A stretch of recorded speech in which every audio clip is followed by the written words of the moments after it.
we've done more than 50 episodes. That should tell you that we've uploaded episodes for more than 52 weeks now. Let's give ourselves a round of applause. That speaks to consistency, because without consistency, it's not possible to reach certain results. And it's part of the reason why we have James the comedian, James the MC, James the former journalist, James the communicator, James the businessman, James the speaker. So many titles. Hey, man, you gotta keep pushing. Welcome, my brother. Thank you for joining us on the Winner's Circle. You've been doing an amazing job emceeing this event. Are you guys happy with our MC? I think I chose a very good MC. A round of applause to me.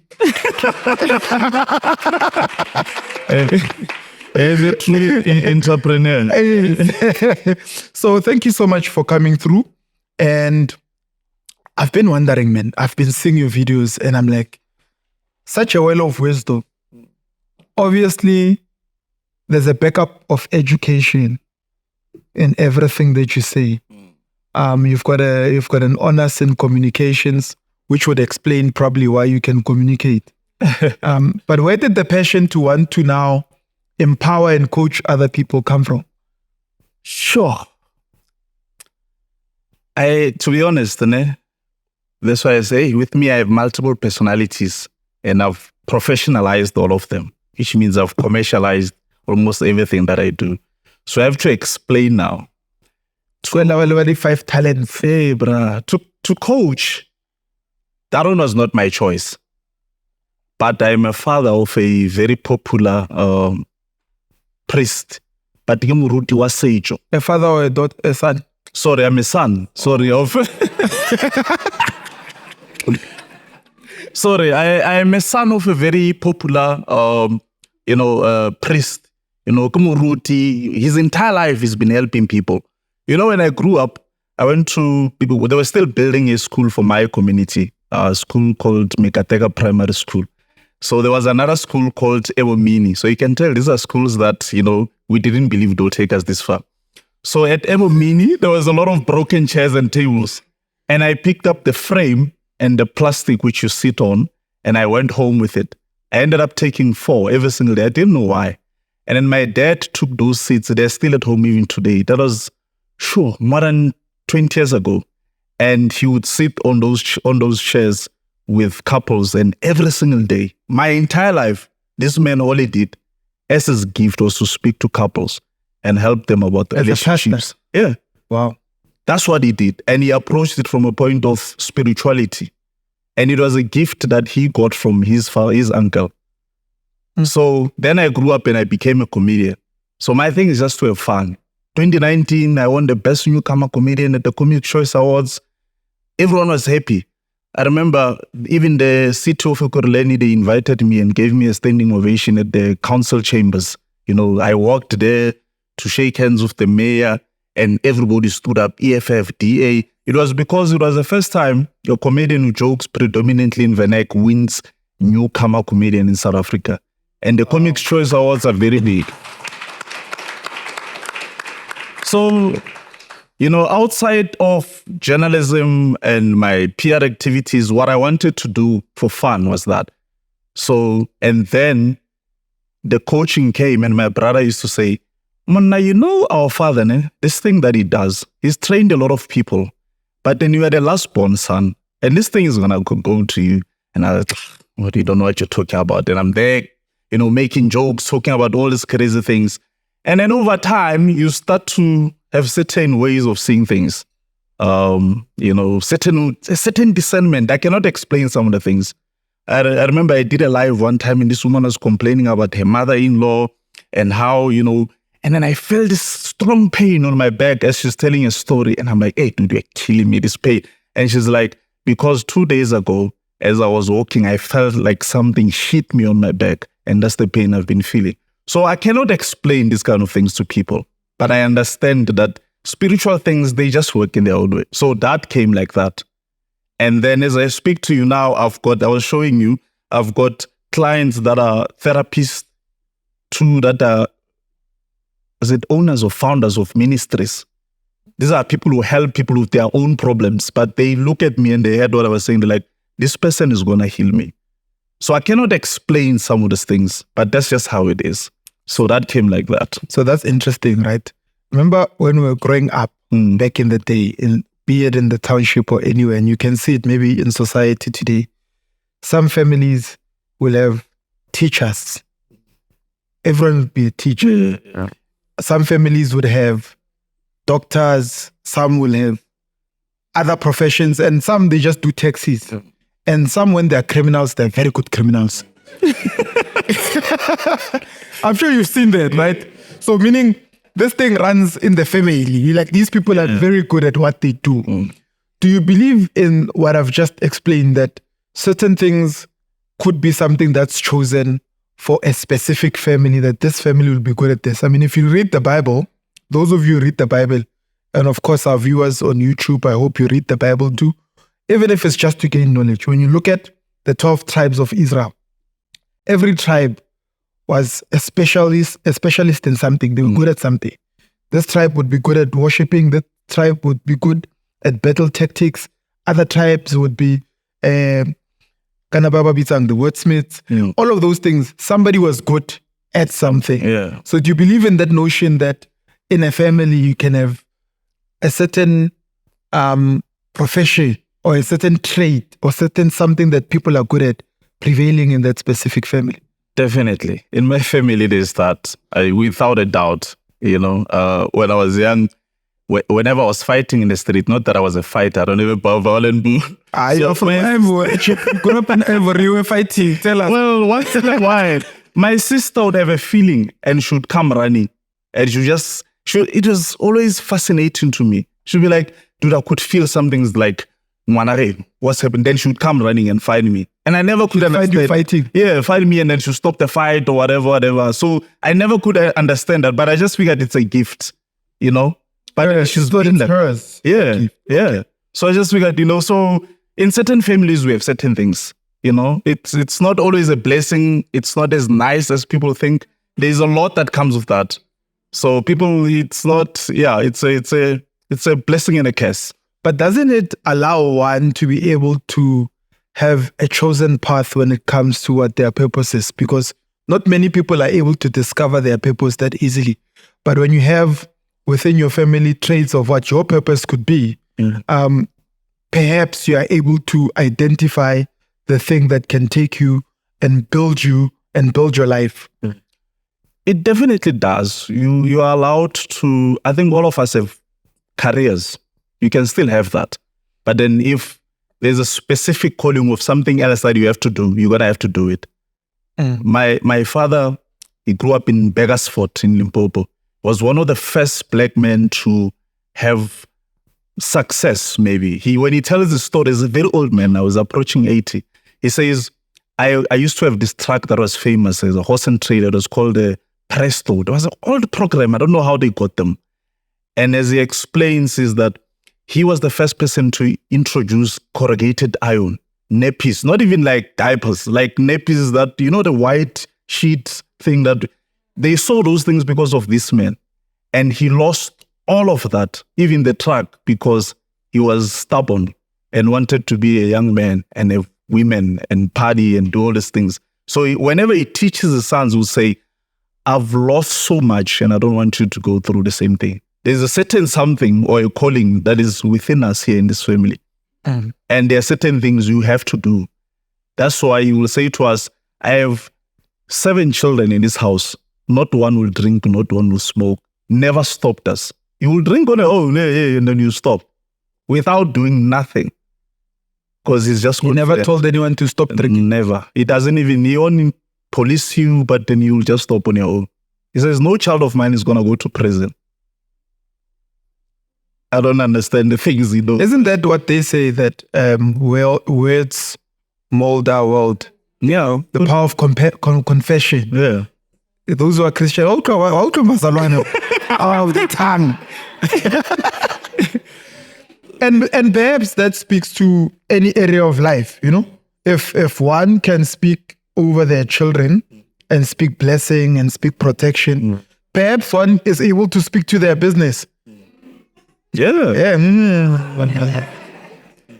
So when you think about that and you look at certain areas in your life where things didn't make sense, but they came out, you did well in certain areas where you didn't expect to do well. Do you think of the prayers of your parents, their confession, their training? Definitely.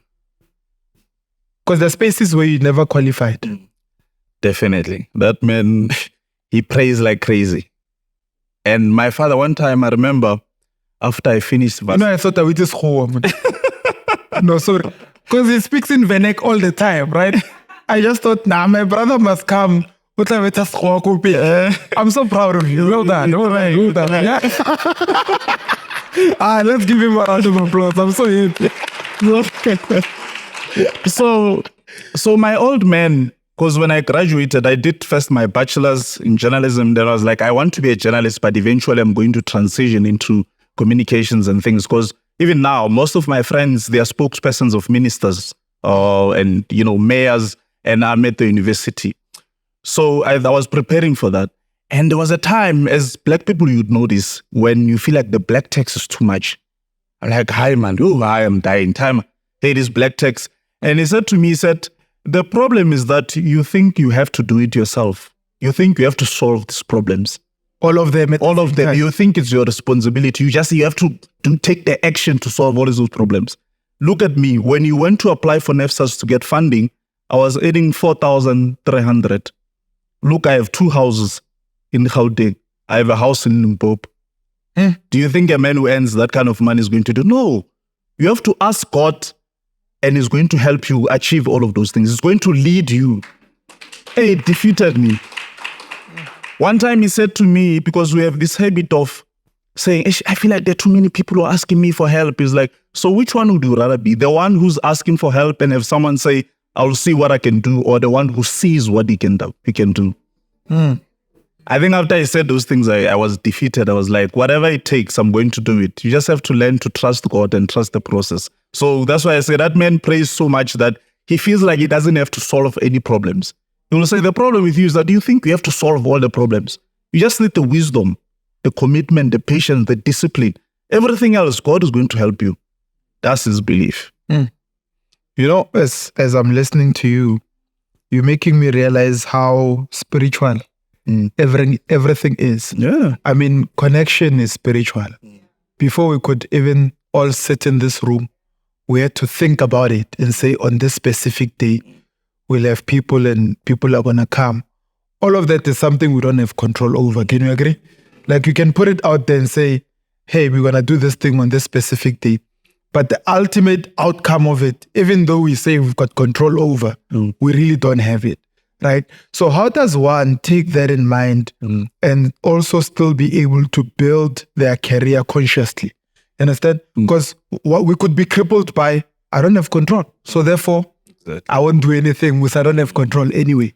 Or I don't have control, but I'm going to be intentional anyway to give myself an improved outcome.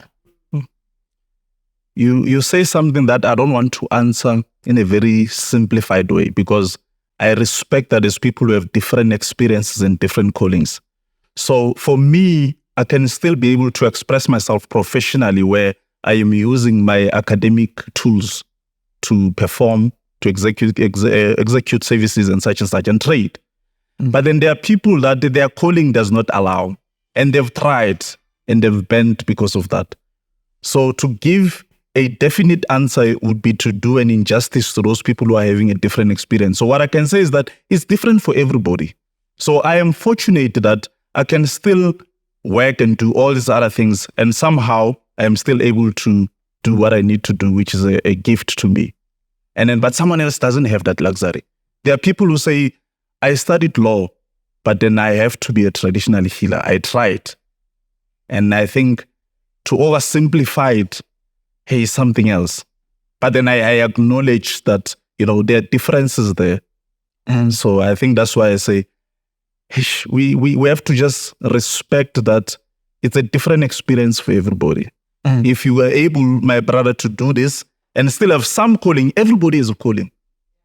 that does not prevent you to tour the country and talk about it's more than just money. You are blessed. Someone else calling does not allow them to do that. What if it's more than just money is the calling? You see? Yeah. It is. Because honestly, you know why I say that? Mm. I mean, there have been times where we had to pay for this out of our pocket. And you ask yourself, Mara, why am I taking my money that I made and paying for this thing? Pay for travel, pay for accommodation, pay for transportation, pay for the venue, all of those things. And you ask yourself, what for? But then you realize this thing gives me a sense of purpose. Apart from other work that I do that gives me money, this specific one gives me, it gives me fulfillment. You know, you're walking at the airport, someone you don't even know comes to you, and it didn't start there, obviously. Yeah. And they come to you and say, you changed my life. Definitely. One guy wrote to me and said, I was going to kill myself. Then I came across your book through a neighbor and I read it. And then I want you to know now he said he's got a trucking business and he said he's got a fruit and veg business. And then he also said, I'm moving into my house. So that for me was like, okay, I don't even have control over that. Like you can put the message out there, but what it does to a person, you don't have control. That is wonderful. It reminds me of something that I was saying to my manager the other day, that a calling and a purpose are not mutually exclusive. So it can be a calling and a purpose at the same time. So that's why I always say to people, find your purpose. It doesn't matter if it sounds or seem like a calling, but then you will see things in your life will start to align. They will start to make sense and fix themselves. That's why I am too hard, as you've noticed, on people who they have something that itches them. They want to do it. These people that follow you, they know they have this thing they want to do. What they need is the knowledge that they can sip from you, because you have a wisdom that you have. But then they get distracted by things that do not align with their purpose. So those things are divorced from the path that you're supposed to take. So you want to get somewhere. These people, they're itching because they don't want to work, some of them. They can feel it, or I'm tired. I don't want to work. This is not my thing. Some can feel, or you know what, I have always, since I was a child, I've been looking at this structure and I want to turn this into a double story and make it into apartments. It's been itching them for so long. But then the reason why I'm hard on people when it comes to taking care of their mind and their heart is because you get distracted by things that are derailing you from that which you're supposed to do. So right now, you want to become a business person, a property developer, but then you are busy chasing someone who's blocking you every now and then. You are busy chasing someone who's blue-ticking you every now and then. They swear at you, they label you, they call you things. Like your entire life, you're in a battle of love and relationship. But then there's something bigger than you here that you are supposed to do. That's why I can put you on a spot a bit on your platform and say, had you been focused 100% on just this purpose, how far would you be right now? I'd be very far, man. To be honest, because there are things that, remember we talked about things that we cannot control, right? Obviously, I was married and I'm divorced. So that brings an element of delay in and of itself. Because now instead of focusing on the next thing and the vision, we're busy nursing a broken heart. Exactly. You know, when you could be, because I remember one thing. Let me share this with you, right? I remember one time when I was getting divorced, I went to my grandmother and said, we're divorcing, the marriage is ending. She's very traditional, right? I don't want to what that means is don't ever eat anything again, because that can cost you your life. And then she said to me, I know you're working. You have money, right? I said, yeah, I do have money. She's like, go eat out every day. That created a certain habit now. You understand? So obviously that will have an impact on your finances. I was eating out, you see, breakfast, lunch, dinner. Breakfast, lunch, dinner. Don't laugh, it's the truth. It became a habit. It even became a habit. I broke that habit recently because I'd wake up in the morning, go to gym. When I get to gym, I eat at the gym, come back, shower, go to work. At work, I'm having lunch meetings. And then sometimes when I come back home, I don't even want to get home until everybody's asleep. So I'm going to have dinner out. So you see that impact. Now extend it like this. As you're saying, she's very traditional. Our old people are traditional.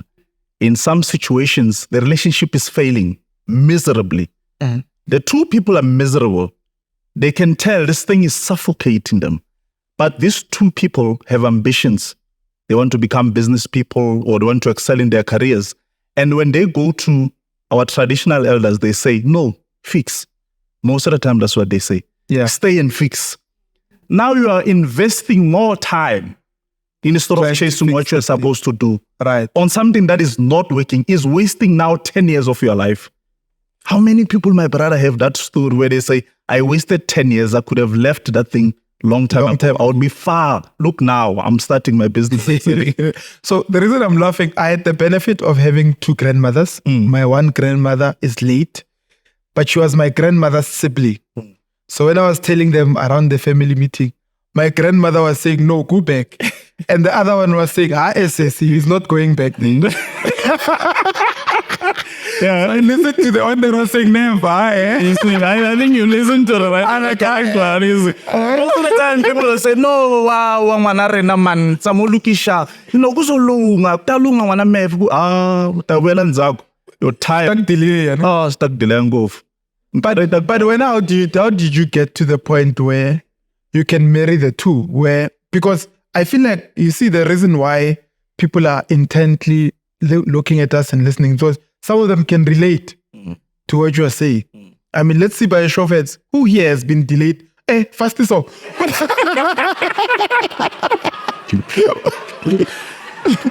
Has been delayed by what he's talking about. Let's just see. We say, matters of the heart. That's why I say, if you don't fix here, then here.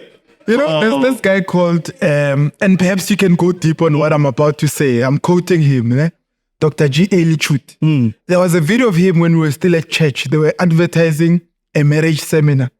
And he would come out on that video and say, matters of the heart are handled with a strong mind. So it's the same thing you're saying. You're pointing at this, you're pointing at that. And you're saying matters of the heart, but you're pointing at this. Are you also agreeing with the statement that matters of the heart are handled with a strong mind? Because business can also be a matter of the heart. Remember, if you're going biblical, and it says, guard your heart with all diligence, for everything flows from it. Meaning business flows from your heart, relationship, friendships, everything. I like that because it's actually what I was telling our wonderful audience earlier. To say, you follow witness and you have come here to, sip from this well of wisdom. It's gonna, arm you with all the tools, the intellectual, insight that you need for you to go and prosper. But then because you have not taken care of these matters, you're not in a good place to thrive as a business person. And then it affects you. But then because I feel like, you see, matters of the heart, they will affect you in your business and your ambitions if you don't take care of them. You're forced to keep around someone who makes you the desperate fixer and wastes your time, who subjects you to an unending torment that destroys their emotion, or they're cheating or anything like that. Chief, you understand? You are there crying every single time. When are you going to build that which you want to build? So you will come here and listen and be inspired. When you go home, is a headache and a heartbreak. So fix everything together so that when they teach you about business, you are able to take care of things. Because you cannot survive in business when your matters of the heart are not thriving. That's why you need a strong mind. How does one develop that strong mind? Don't you guys want to know? Because courage is important. Faith is important. A strong mind, like you're mentioning it. But how does one develop that strong mind? I say this thing to a lot of people, that the person who's the most happiest in a relationship is the one who's prepared to walk away. And you understand? Some are not sleeping. They're like, I am not walking because they're not strong enough to walk away. See, most people are in relationships, my brother. They are not strong enough to leave that relationship. It takes a certain kind of ridiculous commitment emotionally and mentally to walk away from someone that you love. So the mistake people make is, witness, they think that they have to walk away when the love is finished. There's no such feeling. Yeah. As long as I'm still with you here begging you, the love will never die. So you have to walk away when you love them. And that's the most difficult part. It's a mountain, my sister. You have to climb it. And when you get to the top, that's where you reach a plateau. Then you start to heal. But to get there is not easy. So some of the people I coach are people who are preparing to leave their marriages. And what they need is someone to teach them how to get there. Because they've tried by themselves. They went to somewhere like, I went to therapy, dude. Nothing is working. I need to leave now. I've wasted so much time. Even men, most of the time who I speak to, some of them, they're old enough to be my father. And their biggest challenge is when they're in long distance relationships. So someone starts sleeping with their woman and that woman becomes emotionally attached to that person, but she doesn't necessarily want to let them go. And they know of this, but they're in love with her. So they're emotionally attached. They can't leave. So they are subjected to that kind of relationship. Yo, so much trauma, Chief. My brother, I talk to people who are broken every single day. And with men, I want to just be honest. A lot of men, most of the time, they admit that they cheated first. And now, after a while, that woman started to cheat back. And it wasn't nice. And now you realize that I was cheating for fun. But then this woman, when she cheats, she leaves emotionally. Now I'm suffering because these other things don't really matter. I love this one. So that the cycle of torture starts there. So why don't they leave if they're being tortured? Because they don't have the emotional and mental capacity to do it. To put yourself through that pain. So I'm going to leave even if it hurts me. As people who I don't mind pain. Eh? Yeah. You see, you're pointing at me. I don't mind pain. It's not nice. It's tough for everybody. It's like, you know what I said? Yeah. I don't think there's anyone who can build anything without being willing to go through pain. Any single thing that you want to build that's worthwhile will require pain. And pain will come in all different ways. Let me tell you, including those ones that say, I've got successful marriages. You're going through pain one way or another. One way or another. No one is exempt. You're a billionaire, there's something that pains you. You are poor, there's something that pains you. So, and perhaps maybe you can speak to what? Exercise. How does exercise assist people to build that mental toughness? That one is one of the things I recommend to everybody. And I think these people should already know. You guys know that thing where you start running and suddenly you're inspired. Your ideas, your business plan is formulating itself in your head. Running will help you because it gives your brain an opportunity to think. Release those stressful juices so you can think properly. Running definitely helps. That's why some people often on the internet, you'll find people saying the same thing and you'll think they're crazy. They'll tell you, if someone is torturing you, start exercising. Invest in your own development. And if you've seen my videos, you know I'm very strong on that. Develop you, witness, because you are not everybody's type. So someone can love you today, but then in 6 years, you are no longer their type. So there are a lot of relationships, a lot of reasons why a relationship can fail. For example, a relationship can fail because I've changed and you have stayed the same. A relationship can fail because you have changed and I have stayed the same. A relationship can fail because both of us have changed. And it can also fail because both of us have stayed the same. You understand there are so many reasons why a relationship can fail. It sounds like there are more reasons than fail. So empower yourself. My brother, empower yourself. My sister, empower yourself. Human beings are unreliable. We are all idealistic. Baby, I am entitled to you. You are entitled to me. Let's make a video. We are entitled to each other. Oh, well, it's what relationship when? It can end. So what I don't want is for you to become bitter, hateful, walking around, buying muti, trying to hold someone against their will. Yeah. Develop yourself. When you are equipped to survive on your own, a heartbreak hurts a little bit less. So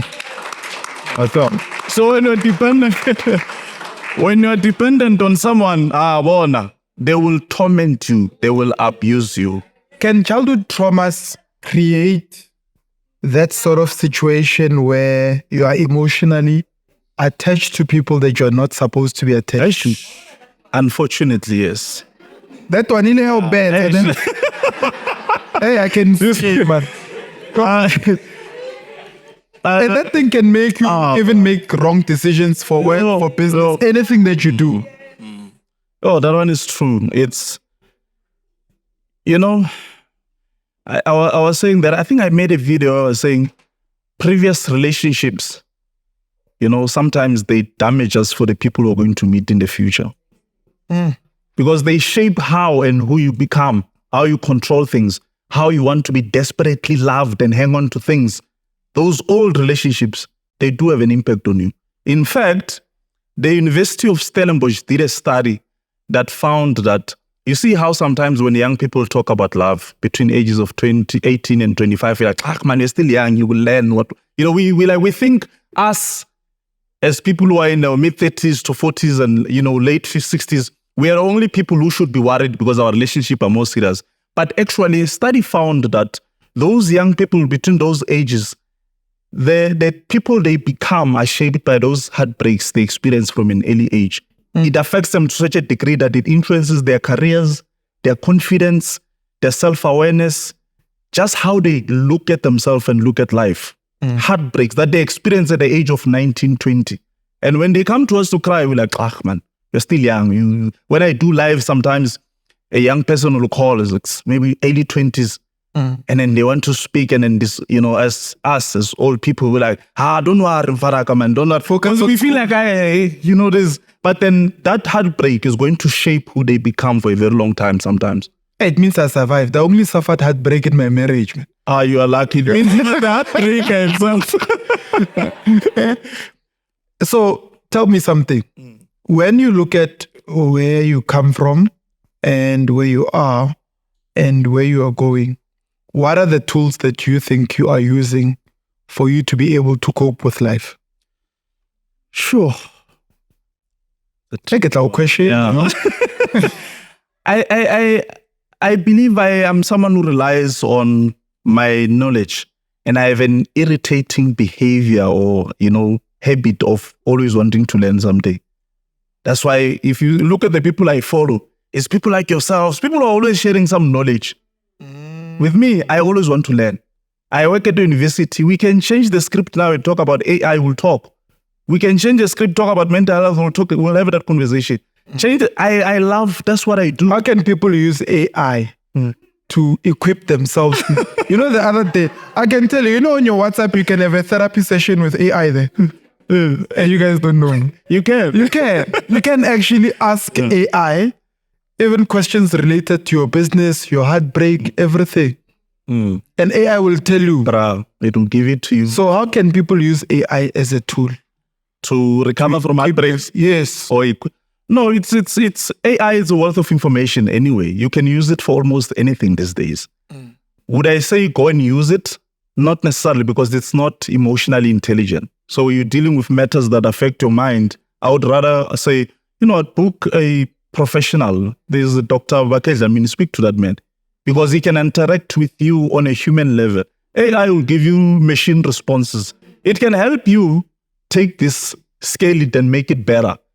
But there you don't need emotion. Yeah, but even on the emotions, I enjoyed talking to AI the other day. I'm being honest, that there was a time where I was feeling somehow. I was missing my mother, and I was like, let me talk to AI. Then I went on WhatsApp, and AI was chatting back. And I know it's a machine, right? But the responses felt very human. Do you get my point? Because there are certain things that one can go through that are very private, that maybe you don't want to share with anyone. Yeah. But some of us also have this thing. You mustn't envy this thing of being popular.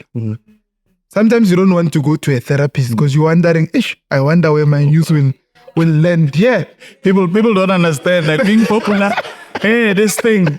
Being popular, guys. Yeah. It's a blessing, and it's also definitely a blessing and a curse. Well, you understand? So there will be certain things where you're like, I don't want to tell my friends. I don't want to talk to anyone. But I want an outlet to vent. So I was basically testing it, honestly. I'm like, hey, AI, what's going on with 1, 2, 3? And he responded. Afterwards, I'm like, yeah, smart responses. Maybe it's because I might be more inclined to be intellectual than emotional. I don't know. It's not necessarily incorrect. It actually understands human emotion from a point of how it was programmed, because it programs itself with information that it finds on the internet. So most studies or patterns that they study in psychology, or they package them, and all of that is also available for AI to exhaust. So because of that, it can give you responses that relate to you. But what happens when you start crying? You understand? So now you need someone who can explain. You are crying. Now that thing can't even see that you're crying. It will continue to respond. But aren't you going to say, hey, I am crying now? And it says, stop crying. Stop crying. We are lucky that there's still a struggle to get, AI to be programmed in, African perspective. Because otherwise it will be tell you that, stop crying. We are lucky you don't get that.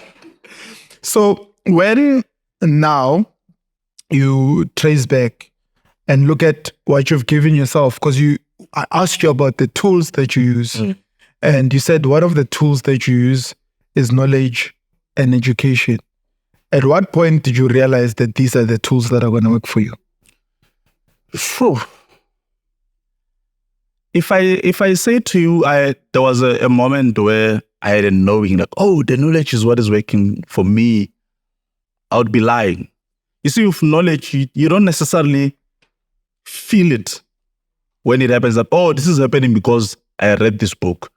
You just see in the application. And that's why it's very important as people to be socially intelligent as well. Because then you can deal with situations, not just applying what you've learned academically, but mixing a lot of things. Emotional intelligence, social intelligence, and the books that you've read, they also help you make decisions. So it's a collection of things for me. It's not one thing that I'm like, because I read, therefore. So there are certain things people will say, and I'll say this. One time I made a video, went viral, because I said to people, your ancestors do not love the person that you're in love with. Your ancestors, because now this is where social intelligence applies quickly. Your ancestors, and then I'm like, there are people who don't recognize ancestors, but I create for everybody. Then I'm like, your angels or God, everyone now is covered. They love their deeds. Or the universe, people. Exactly, you understand? They love how they treat you. They are not in love with them. You can be in love with witness, but your ancestors don't care about those things. And this one now, it comes also from a spiritual place, because if I have to say something like this, it will be heavy on me for a couple of weeks. Then I know I have a strong message that I need to communicate. And when I spoke about that, I was essentially highlighting that sometimes a lot of people, they're struggling in their lives because they are forcing to keep someone who does not belong in their space. So there are certain things you can work for very hard and achieve them, but certain things, they are a blessing from your lineage, your ancestors. So those things, witness, if your house is not in order, your ancestors will not open those things for you. Have you ever been in a position where you were dating someone or you were married to someone and that person is gone and things just open? Exactly. That's what I was talking about in the video. That the moment you leave someone, you understand? That's what I was talking about. The moment you leave this person, your things started to make sense. You're like, my money is starting to seem like money. This money was not money, man. Yeah. You know that thing? Well, even your finances, like, you are here because you're like, I earn well, I should be able to invest. But then you are in this relationship that is keeping you miserable. Even your money is just a flop. Because you are forcing to keep someone your ancestors have turned their back against. And that, there's a price to pay. That's why I said on that video, your ancestors are very patient. They will skip you.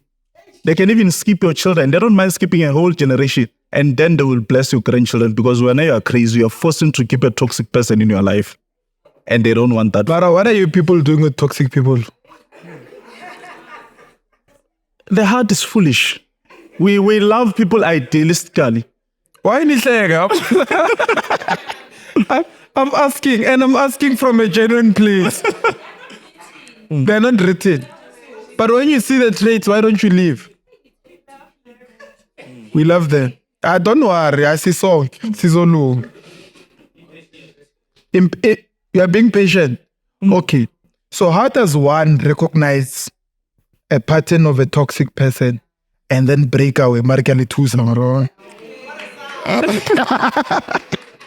I think first I must start here. You see, saying someone, because I also teach people this, and I want to add. And what if you're the toxic one and you don't? Exactly what I'm going. Yeah, you're very smart. Thank you. Guys, toxic is subjective. Yes, you might be correct, but at the time when you are labeling someone, that's your interpretation. So most of the time, we like to call people toxic because we are just emotional. Yeah, this person is toxic, but that person is also telling people they who care about them, and they're saying you are the toxic one. So I say this because I want to say this: move away from labels. As human beings, we have a habit of labeling. These days, we've learned American terms. Yeah, this person is what do they say? Narcissist. Yeah, this person is a narcissist. We've learned these things. What's a narcissist? Kaswan? I don't even know what is it. So now we are focused on labels. Every time you're frustrated by your man, yeah, when you're a narcissist, gaslighting me. What is gaslighting in your language? You are busy with labels. You are not to stop being a therapist in your relationship. You can't diagnose me and fix problems with me at the same time. Stop labeling. Deal with the issue. What is the problem? Witness, I had this problem, this challenge, and your approach hurt me, and it made me feel this way. How about we have a conversation about this? I'm not happy with this. What can we see? Now we are talking. Not a witness, fellow, or a gaslighter, manipulative, narcissist. How are you going to defend yourself? So I was saying to some women who came to my seminar the other time, I said, ladies, you must be careful of this as well, because you are using so many tags and you are tagging me all over. I'm all of this, I'm this, I'm this, I'm this. How am I going to feel good about myself? Be careful of these labels. Solve a problem. You still love them. But if you're lying, you're a liar. Yeah, that's true. We can't say you are a good man when you're doing bad things. That is exactly true. But then what if they also think you are a liar and you are a narcissist? Then I'm a liar. So both of them. No, narcissist, remember, ne? I think narcissist, it's about emotional. But if I'm lying to you and you're talking to someone, witness something, you're not lying at that moment. I told you lies. Yeah. So the action that I did is lying. Okay, but are we interested in solving a problem? Because someone lying is also a problem. Do you want to solve that problem, or do you just want to throw labels at each other? Because eventually most people, the reason why they can't communicate and solve problems, because we are just now at a point where we are just looking for as many things to come back each other. They come back. So now we are not necessarily solving anything. You're a liar, you are this. Yeah, the other time, some women I was having a conversation with, they said, you know, and I'll justify this, ladies. They said, as women, sometimes we become disrespectful because of how you treat us. So when you treat us badly, we disrespect you. I said, okay, I hear you, but where in the world have you ever heard a woman say, I disrespected a man until he changed and he became a good man? Yeah. Is there a woman who can give us that testimony on this planet and say, I disrespected this man and he changed. Now we are in a happy marriage. He's even washing dishes. Yeah. If you can find that woman who can give us that testimony, then we can employ disrespect as a form of solving our problems. Sure. But if we can't, then understand. So I feel like, but that's why I want to cover, so it doesn't seem like I'm just accusing them. Respect, but I want to say this, it's not end. Respect is butubahao, it's your humility. You give it to someone, but if I give you respect, you must reciprocate, you must honor it. Because I can't keep respecting you when you're disrespecting me. That's why the respect gets lost. Because someone will respect you, they keep pouring and showering you with respect, but you treat them badly. So it goes away. Now they employ something that is not necessarily a solution, that is disrespect. Because now they're just fighting. She's burning.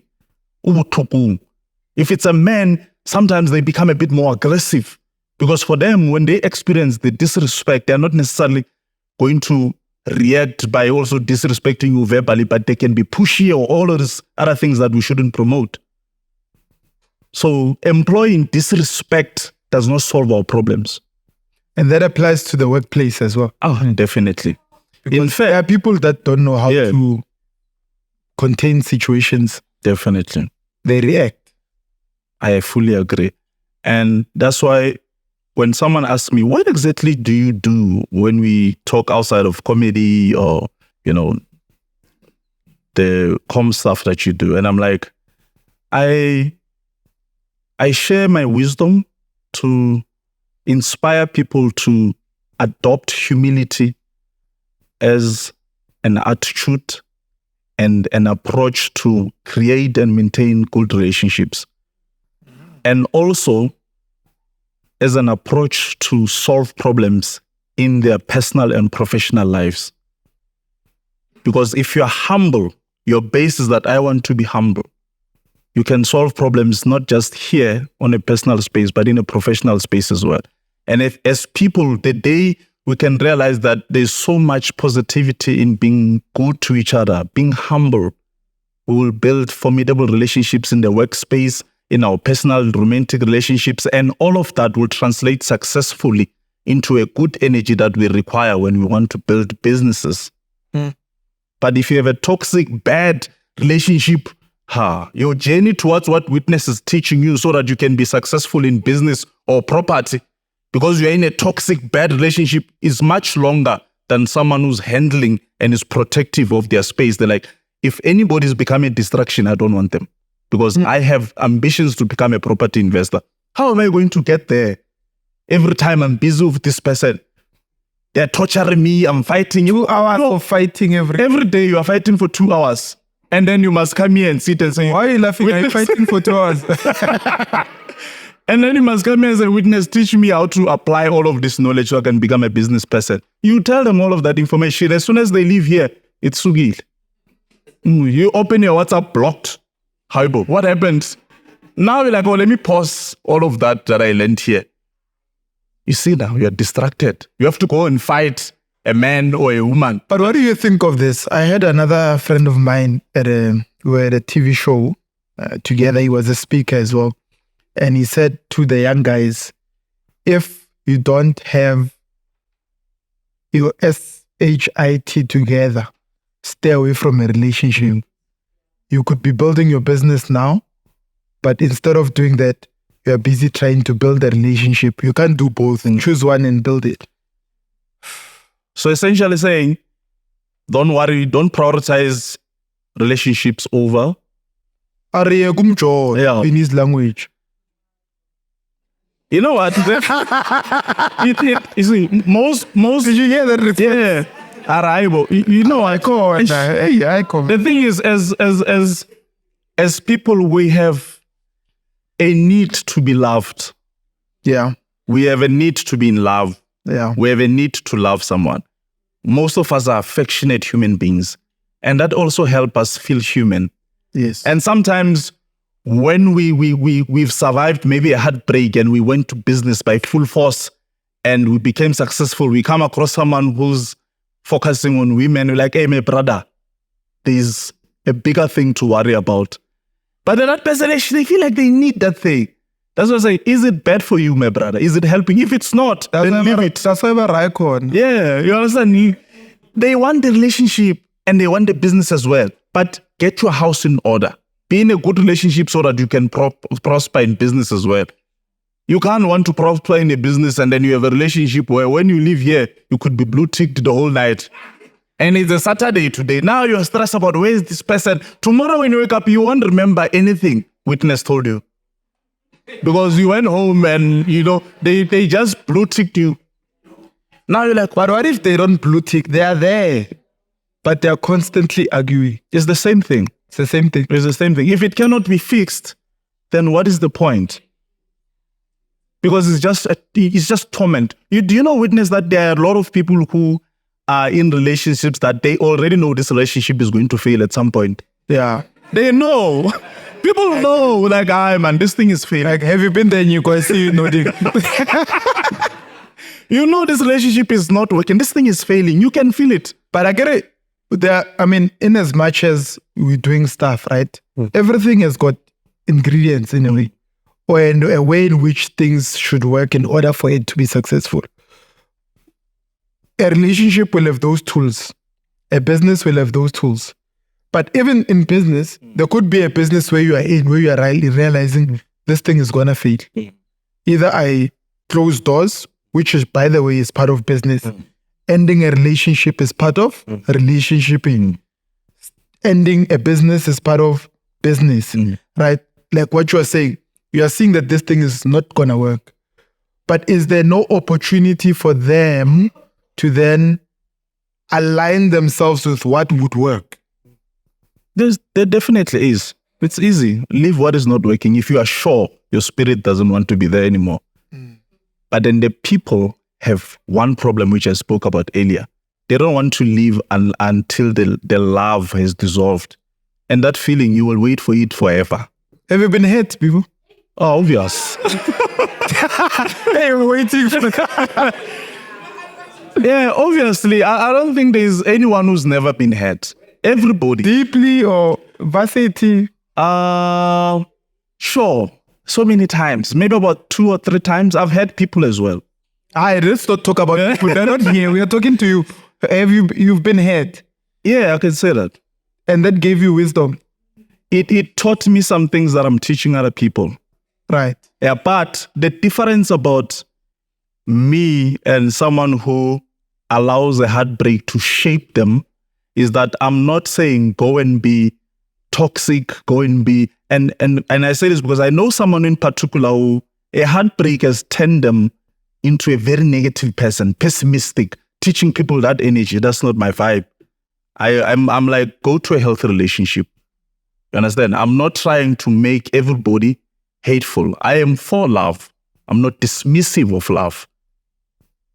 Because if you allow a relationship to shape you, you become a person who's going around being dismissive and spreading that energy. But I know with this wisdom, you are in trouble. Women are going to love you. And you're going to have trouble having a relationship because you'll have 50 lighting up. Yeah, women do love me. Yeah, I know. They love me too. But so, let's talk about you. Yeah, no, you know what, man? No, the thing is, I some women love, they say, you dress so well, you so clean, nails are always cut, so there are a lot of women that like that. Like if I showed you maybe my phone, it's like, dude, I have a business, I don't have a child, I have this apartment. Can you please come through? Let's talk. I just want someone with your wisdom. So I get a lot of... They're even willing to pay lobola for themselves. Well, not in specified. That's what you said. Yeah, maybe it could get there. Isn't it? That's what you said. So some have offered to just even, have a night with me. Like, dude, if you can come through, my apartment is here, I saw you're going to be at this place.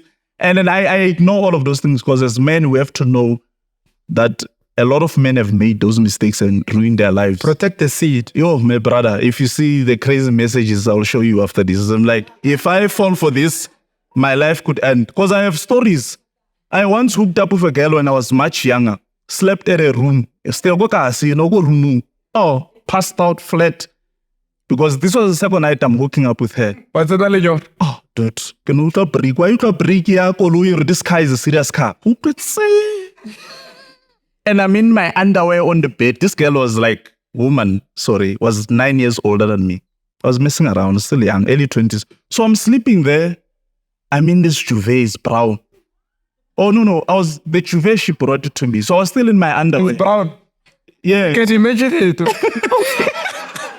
So as I'm sleeping, I hear this brake. I'm like, this is a serious car. The car stops. The guy comes to the door. And before that, let me start the story afresh so I can tell it properly. I feel like I skipped a lot of things because I'm thinking of time. So I went to this woman's place on a Friday. And we had a wonderful time. I'm a young boy. Blood is hot. Early 20s. I'm like, let me show her some miracles. This young spinal cord is still fresh, well serviced. Mona, I worked the whole night. We're even opening the door because one room, she was lying there half in, half out. Like the neighbors were like, yo, but you understand? So we're having fun. Now comes Saturday. I'm in my underwear. I'm like, you know what? I'm going to show her again. I pass out. Because I'm tired for Friday. So this guy, he comes from proof. Bumpy. He couldn't catch. So he's thinking, I've got someone that maybe I have some arrangement with or whatever. He calls this woman. Tantring. She answers. And he shy out. So in my brain, I'm still sleeping. Like, what is going on? Okay, I don't say anything. She doesn't say anything. This guy calls again. I think now you're saying I'm closer. This girl, she's awkward, but she doesn't say. Then the last call, I think, then she said, this is a friend of mine. He stays around here. He's going to come and take his keys. Whatever. So I'm like, oh, okay, sharp. I paid no mind. That's when later I hear the break. Just outside. And it's the first room in the yard. There's not even a gate. So this guy Wapaka, then he comes. He knocks. When he knocks, guess what? This woman is only then telling me that's my boyfriend. I'm like, and then she's like, when I open, please lock yourself inside. I'm like, I went. Lock myself in a place where I'm not even supposed to be. What if he pours petrol all over this? I'm not going to do that. And I'm still upset, but I don't have even enough time to shout at her. Like, what kind of men are these? They just show up like at 4 a.m. It was 4 a.m. Hey, bruh, around 4 a.m. So, he knocks. And at the door, is corrugated iron wood. That one that's like, it makes a lot of noise. And she says, I'm going to open. When I open, shoot the butler. I'm like, no, I don't think that's a good idea. So now she opens the door. It opens. There's now the butler-proof door. And she took a brown duvet and covered me. This guy is there looking inside. He can see that is a man there. That is a man. And I'm there looking like, I have the duvet on my neck. I'm looking at this guy. I'm like, yeah, this is the end of me. I hear I'm dying. I call Jesus. I was like, Jesus, you know what? If you save me from this one, I'll never do anything like this again. Like, I promise you, Jesus, never, ever in my life, just save me from this one. Get me out of this one, Jesus, I beg you. Like, I don't even know. There's no other door for me. Like Jeso, like, you see where that man is? That's where I need to go out. So, Jesus, make a plan for me. And that guy is looking like he's just chilled there. And I'm like, any 20s, this is a grown man. When that lady opened the butler, he jumped inside. So as he jumped inside, he smacked her. And I was like, oh. And one room there. There's the kitchen scheme here. There's a dish with knives, dishes, or something. And this guy, I'm not a violent guy. He could literally stab me with anything in the house. And then I'm just like, as soon as he jumped in, I also jumped. And I took that duvet, I divided the room into 2 rooms like this. So now he's on the other side, I'm here, but it's on my neck. And then I'm like, my brother, I don't know anything. He's like, because I'm separating us with just the duvet. So I think he tried to close me inside so that he can deal with me properly. So he kicked the door with his heel. But he used so much force. So that door, so it bounces back. So it went gong, and then it came back, and I threw the duvet on him.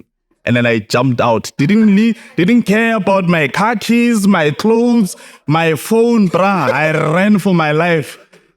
Yeah, I ran, yes, he didn't chase me, but I ran so much. I was worried because that time, I was at Daily Sun. There was a story about me. So I'm worried, like, hey, now I get killed. Like, I'm Fanola, who's making jokes here. He died because I'm like, you, the embarrassment to my parents. I ran, bruh. I ran to a friend of mine that I knew. When I get there, Kalupun, hey, yeah. I was running for my life. When I get there, as Kokasi, we don't have electric fence. So they use bottles, broken glass, they put there. It's like, so I sat on that thing, I scratched my bum. And I jumped. When I get in my friend's room, I knock. He opens. As soon as he opens, he's got a woman on the floor.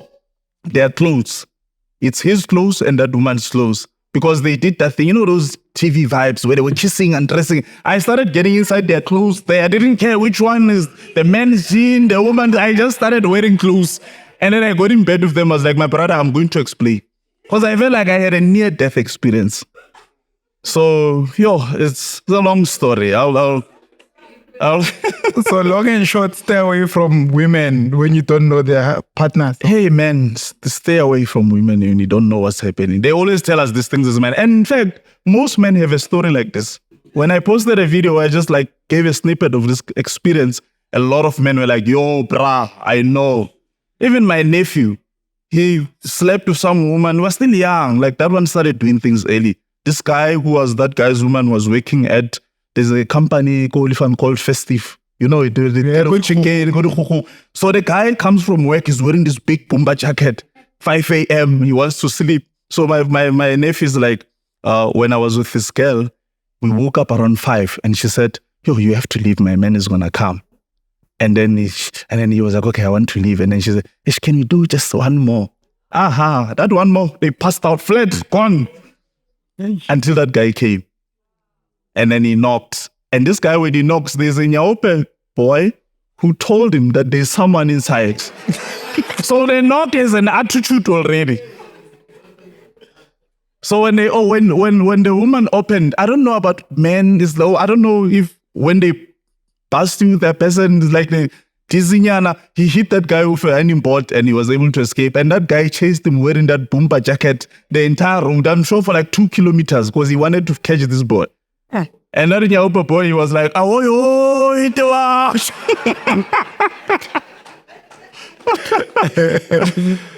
All right. So anyway, we got distracted.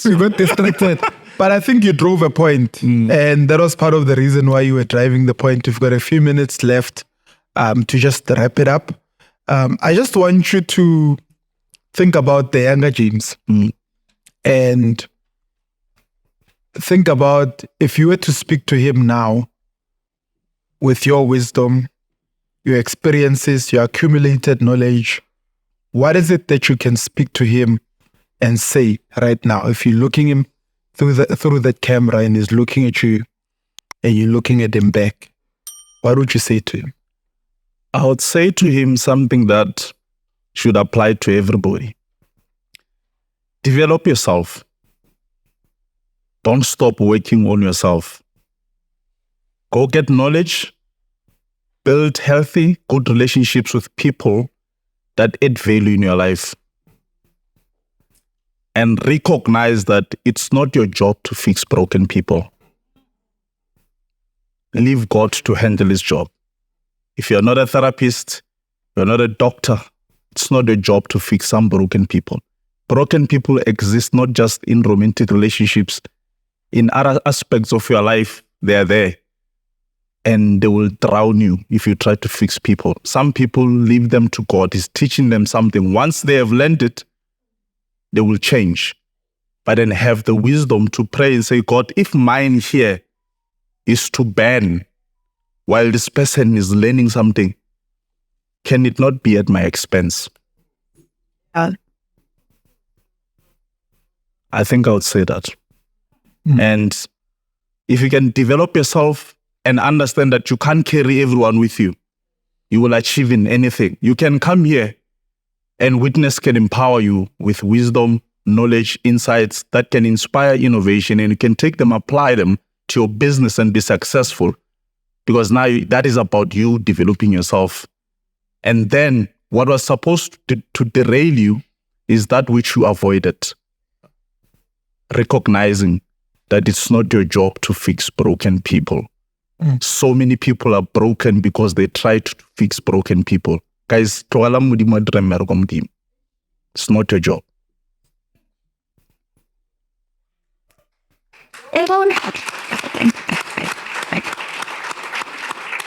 at that point, I literally had no words to add because so profound, my brother. And I want to tell you this on this platform that I appreciate you and I appreciate the work that you are doing for people across the country, some even in Africa, in the diaspora. People are watching, they're watching your work. You don't have to do it, but you're doing it, which tells me that it's a calling. And what you just shared, it's profound because there are a lot of people that are stuck because of relationships that are holding them back. They said that. Some of them even said it, that because of relationships, they were not able to achieve certain things. So thank you for adding value to our people here, our online community on YouTube, for adding value to It's More Than Just Money, adding value to me. Thank you so much. Let's give him a round of applause. Thank you. And can we give Witness and his team a round of applause as well? They've reached 20,000 subscribers on YouTube.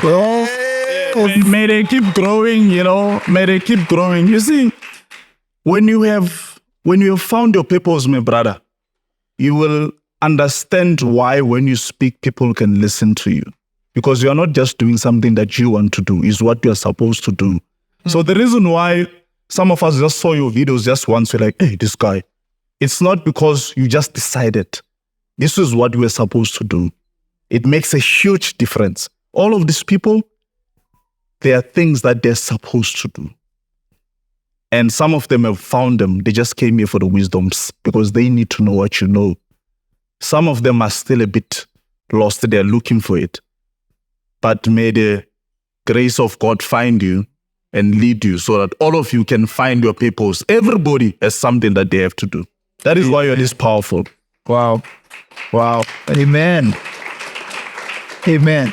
And from me to you who is watching online on YouTube, I just want you to think about what was just shared and go back and take stock of it. If you haven't subscribed, click on the subscribe button and click on that notifications bell. We drop videos every single week like this so that your life can be improved and empowered. We're shooting at the It's More Than Just Money Business and Properties Seminar, our 54th episode, which means we've done more than 52 weeks, more than a year doing this, and we've got 20,000 subscribers now because of you. Because of you. Those that are subscribing, those that are supporting our work, those that are buying our book, we appreciate you. We appreciate it. And we want to grow with you. Help us grow our community. Share this video. And for everyone that is here attending the It's More Than Just Money Business and Property Seminar, I want you guys to make a very loud noise by giving yourselves a round of applause so that the online community can know how strong our local communities are. In a count of 3, we're going to stand up, clap our hands. 1, 2, 3.